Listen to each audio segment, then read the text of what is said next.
Basis पे। तो इन सारे मामलात को आज देखा गया, जो डिस्कस हुआ, तो इस सारी जो रेजोल्यूशन है वो हमारे चेयरमैन एग्जीक्यूटिव हसन रजा पाशा साहब पेश करें।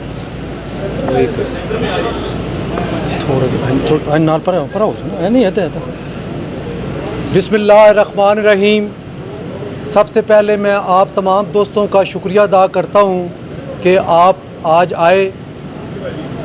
काफ़ी दिनों से हम महसूस कर रहे थे कि जो वकला की मुंतखब क़यादत है उसको इकट्ठा करना है और जो मुल्क का मौजूदा सूरत हाल है उस हवाले से अब आगे जो हमने लाया अमल तय करना है। क्या आज हमारे दरमियान पंजाब बार कौंसिल के वाइस चेयरमैन जनाब बशारतुल्लाह खान साहब और चेयरमैन एग्जीक्यूटिव कमेटी चौधरी तैर शबीर साहब, इस्लामाबाद बार कौंसिल के वाइस चेयरमैन जनाब अलीम अब्बासी साहब और चेयरमैन एग्जीक्यूटिव कमेटी जनाब जुल्फ़कार अब्बासी साहब, इसी तरह केपी बार कौंसिल के वाइस चेयरमैन ज़रबत शाह साहब और chairman executive committee Mubashar Shah sahab, और बलोचिस्तान बार कौंसिल के वाइस चेयरमैन अमानुल्लाह काकड़ साहब और chairman executive committee Qasim Ghazizai और राहिब बलीदी साहब, इसी तरह पाकिस्तान बार कौंसिल के जो जुडिशल कमीशन के मेंबर हैं चौधरी अख्तर हुसैन साहब, काजी रफ़ीउद्दीन बाबर साहब इस्लामाबाद बार कौंसिल के, और इसी तरह राहिब बलीदी साहब बलोचिस्तान बार कौंसिल के, ये सब आज इकट्ठे हुए और हमारी मीटिंग हुई मुख्तलिफ मामलात पे। तो जो करारदादें हमने मुतफ़िक़ा तौर पर मंजूर की हैं वो हम आपके सामने लाते हैं। सबसे पहले हम तमाम ने मुतफ़िक़ा तौर पर 9 मई के वाक़यात को कंडेम किया, उसकी पुरज़ोर मज़म्मत की, और हमने यूनानी मसले ये रिज़ॉल्व किया कि जो भी लोग इस वाक़या में इन मुलव्वस रहे हैं उनके खिलाफ कानूनी कार्रवाई होनी चाहिए, और उनके खिलाफ जो कानूनी कार्रवाई है वो सिविल अदालतों में होनी चाहिए, जो कि ATC कोर्ट्स हैं उनके पास इख्तियार है कि वो 7 दिन के अंदर अंदर ट्रायल कर सकते हैं। अगर वो नहीं करते तो फिर उनको पूछना चाहिए कि आपको इतने मराहत दी गई हैं, आपको इतने वसाइल दिए गए हैं, आप 7 दिन के अंदर अंदर क्यों नहीं फैसला करते।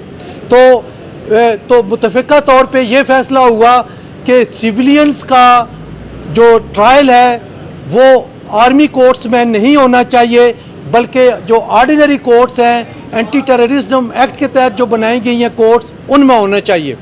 दूसरी बात वो ये है जी, और दूसरी बात ये है कि जो supreme court practice and procedure bill pay honourable supreme court of Pakistan ने स्टे जारी किया, वो मुतफ़िक़ा तौर पे हमारा मुतालबा है कि वो वकला का 20 साला देरीना मुतालबा था जो इस हुकूमत ने पूरा किया, तो उस पे स्टेटस को जो है वो फौरी तौर पे ख़त्म करें। ये उन लोगों का, ये आम शहरियों का मुतालबा है, क्योंकि आम शहरी जो मुतासरीन हैं ये एक्ट की जो सस्पेंड होने की वजह से जो मुतासरीन हैं उनको उनका हक मिलना चाहिए, जो कि अपील का हक भी है और जो उनको मर्ज़ी के वकील करने का भी हक हासिल है वो मिलना चाहिए। इसके अलावा जो हुकूमत वक्त से हम ये मुतालबा करते हैं कि लायर्स प्रोटेक्शन एक्ट अभी तक नफाज नहीं हुआ, उसका क्यों नहीं प्रैक्टिकली नफाज हुआ, उसके रूल्स अभी तक क्यों नहीं बने। तो हम ऑनरेबल मिनिस्टर ऑफ लॉ से ये मुतालबा करते हैं कि लायर्स प्रोटेक्शन एक्ट का नफाज करें। कल ही वो ख़त लिखे तमाम IGs को कि जो भी वकील अपनी प्रोफेशनल ड्यूटीज़ के दौरान शहीद होता है उसका आर्मी जो उसको वो लायर्स एक्ट के तहत उसका सेक्शन दर्ज होनी चाहिए, और इसी तरह जो रूल्स हैं उसके मुताबिक फ्रेम करके तो वो ट्रायल होना चाहिए। और शुहदा पैकेज जो वकला के लिए उसमें दिया गया है उस पर भी अमल दरामद होना चाहिए। फिर हम honourable supreme court of Pakistan से ये मुतालबा करते हैं कि जो 2 सीटें इस वक्त खाली हैं सुप्रीम कोर्ट में, वो फिल फॉर पूरी की जाएं और सीनियरिटी का असूल उसको मद्देनजर रख के की जाए। हमारा मुतालबा बार कौंसल्स का हमेशा ये रहा है कि पिक एंड चूज करने के बजाय सीनियरिटी के असूलों को मद्देनजर रखते हुए आप उनको लेके आएं। अगर आप ये समझते हैं कि पहले नंबर वाला इस काबिल नहीं है कि उसको एलिवेट करें, तो फिर हम ये कहते हैं कि उनको हाई कोर्ट में भी रहने का कोई हक हासिल नहीं है, उनको फिर वहां से भी फारग करें। कोई रीजनिंग देनी चाहिए, आप उसको क्यों नहीं रख रहे? बगैर रीजन दिए किसी को हक मारना, किसी के जो एलिवेशन है उसको ना करना, ये उसके साथ जाती है। और आर्टिकल 25A जो 25 ऑफ द कॉन्स्टिट्यूशन इस पे लागू होता है। इसमें हम काफी अरसे से KPK से एलिवेशन नहीं की गई और बलूचिस्तान से नहीं की गई। दोनों जगहों से हम मुतालबा करते हैं कि सुप्रीम कोर्ट ऑफ पाकिस्तान में KPK से और बलूचिस्तान से सुप्रीम कोर्ट के लिए जजेस लिए जाएं।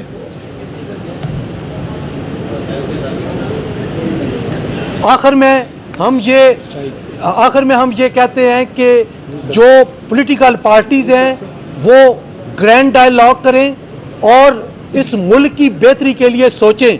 इस हवाले से पाकिस्तान बार कौंसिल और जो हमारी इस वक्त बॉडी है, तमाम सूबाई बार कौंसिल्स मौजूद हैं, वो अपना रोल प्ले करने के लिए तैयार हैं। अपना प्लेटफॉर्म हम देते हैं, आप बैठें और किसी को माइनस की बात नहीं है, सिर्फ मुल्क का सोच के आप बैठ के एक बात करें।